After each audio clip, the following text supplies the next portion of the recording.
नमस्कार मित्रांनो, वाटचाल यशाकडे चॅनलवरती आपलं स्वागत आहे।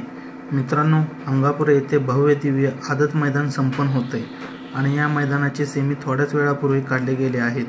तर मित्रांनो, अंगापूर मैदानात सम्राट, राजा आणि बकासूर कोणत्या सेमीत पळणार ते आपण या व्हिडिओद्वारे पुढे पाहणार आहे। मित्रांनो, सम्राट आपल्याला पळताना दिसेल सेमी क्रमांक 3 मध्ये तास क्रमांक 4 वरती। तसेच कॉकटेल आपल्याला पळताना दिसेल सेमी क्रमांक 4 मध्ये तास क्रमांक 5 वरती। सर्जा आणि पक्षा आपल्याला पळताना दिसेल सेमी क्रमांक 2 मध्ये तास क्रमांक 5 वरती। गजा 4x4 आपल्याला पळताना दिसेल सेमी क्रमांक 4 मध्ये तास क्रमांक 8 वरती। आपल्या सर्वांचा लाडका 12 दशम हिंद केसरी बकासूर आपल्याला पळताना दिसणार आहे सेमी क्रमांक 1 मध्ये तास क्रमांक 5 वरती। मित्रांनो, बकासूर, सम्राट, कॉकटेल आणि गजा 4x4 ला सेमीसाठी खूप खूप शुभेच्छा। मित्रांनो, अशाच बैलगाडा शर्यती अपडेटसाठी वाटचाल यशाकडे या आपल्या चॅनलला सबस्क्राईब नक्की करा।